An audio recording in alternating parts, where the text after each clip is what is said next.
अस्सलाम वालेकुम friends, welcome to my channel Katib. मैं आज आपको उर्दू प्रेजेंटेशन से रिलेटेड बहुत कुछ बताऊंगी, तो आप मेरे साथ जुड़े रहिए। Now we start. सवाल नंबर 3, नज़म के इशआर की तशरीह। सबसे पहले तो ये आपने देखना है कि कौन सा ये किस नज़म से आया है, तो उसके ऊपर आपने सबसे पहले हवाला मतन लिखना है, नज़म का उन्वान और शायर का नाम। ये इसका एक एक मार्क्स होता है। फिर उसके बाद आपने मफ़हूम के अंदर हर शेर का मफ़हूम सिर्फ 2 से 3 सतूर पर मुश्तमिल होना चाहिए। 2 से 3 लाइंस का आपने मफ़हूम लिखना है और मफ़हूम बहुत ही अच्छा होना चाहिए। तो नेक्स्ट आ जाती है तशरीह। फिर उसके बाद आ जाती है तशरीह। एक शेर की तशरीह कम से कम 25 सतूर पर मुश्तमिल होना चाहिए। मुताबिकत के इशार तशरीह के हुस्न में निखार पैदा करते हैं। नेज़ कुरानी आयत और अहादीस व अक़वाल का हवाला भी मौजू है। नज़म के 2 इशार होते हैं, इनकी इकट्ठी तशरीह करनी होती है। नज़म का उन्वान और शायर का नाम सिर्फ एक ही दफ़ा लिखना है। अब नेक्स्ट उसी सवाल का जुज़ नंबर बे है, ठीक है। गज़ल के इशार की तशरीह। गज़ल के इशार में सबसे पहले आपने शायर का नाम लिखना है, उसके बाद शेर आपने लिखना है, उसके बाद मफ़हूम लिखना है। गज़ल के इशार का मफ़हूम कमाल एहतियात से शायर के मौफ़िक़ को मद्देनज़र रखते हुए किया जाए। जो उसने इसके अंदर कहा है, जो उसने शेर के अंदर कहा है, उसी के मुताबिक आपने इसका मफ़हूम करना है। और गज़ल का चूँकि हर शेर अपना अलग मफ़हूम रखता है, इसलिए तलबा हकीकी तशरीह पर तवज्जो दें और फिर मुरादी तशरीह लिखें। गज़ल के इशार की तशरीह कम से कम 1.5 से 2 सिफ़ात पर मुश्तमिल होनी चाहिए। नज़म के अंदर तो अगर जो भी है उसमें लास्ट शेर तक एक ही बात होगी, लेकिन गज़ल में इस तरह नहीं होता।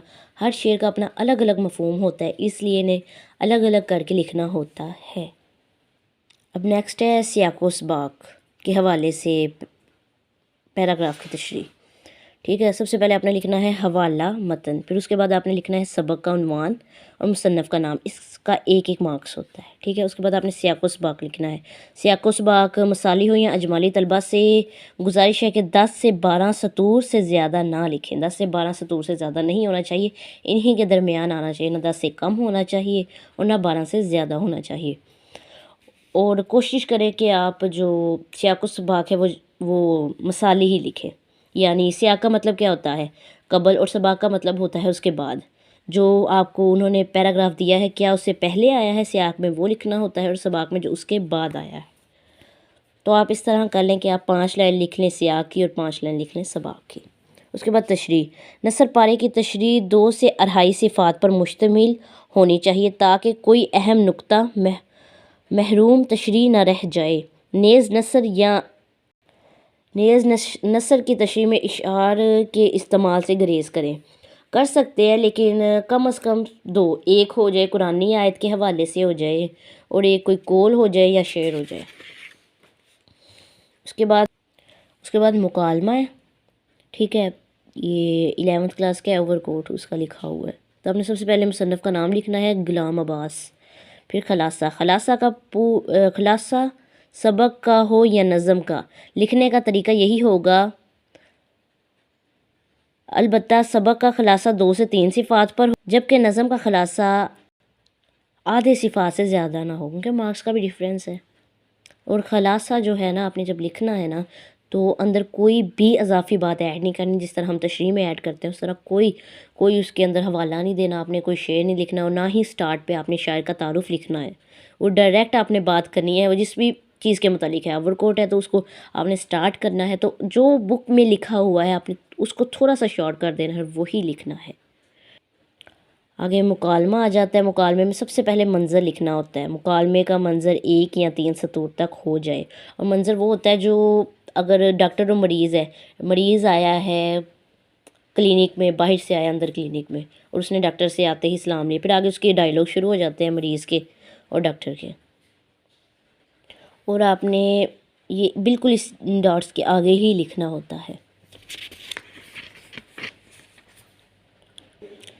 बैनुल कुलियाती मौज़ूआती मुशाहरा। रुदाद कम से कम 2 सिफ़ात पर मुश्तमिल होनी चाहिए, लेकिन महफ़िल शुरा की रुदाद की तवालत ज़्यादा होनी चाहिए। आगे आ जाती है दरख्वास्त। दरख्वास्त में सबसे पहले बखिदमत जनाब प्रिंसिपल गवर्नमेंट कॉलेज अलिफ बे जी। ठीक है, आपने आगे ये हवाला नहीं देना, ठीक है, किसी भी किस्म का हवाला नहीं देना, सिर्फ बखिदमत जनाब प्रिंसिपल साहब ने लिखना। जब आपने जनाब लिख दिया तो आगे आपने साहब नहीं लिखना, और गवर्नमेंट कॉलेज ही लिखना है, कोई और कॉलेज आप नहीं लिख सकते। फिर उसके बाद उसका उन्वान आ जाता है, उन्वान के बिल्कुल सामने उसका उन्वान लिखना है, हसूल सिंध कुरार जो भी है, जिसमें मुतलिक भी आ जाए। फिर जनाब वाली, आगे फिर आपने कहना है सद एहतराम अल्तमास की जाती है कि, फिर उसके बाद मुकम्मल आपने कर देनी है दरख्वास्त।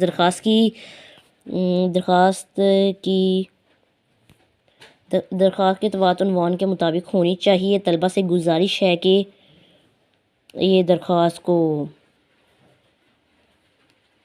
फिर उसके बाद आपने लिखना है तारीख़ लिखनी है उसकी यहाँ साइड पे, और फिर उसके बाद दरख्वास्त गुजार अलिफ बे जी।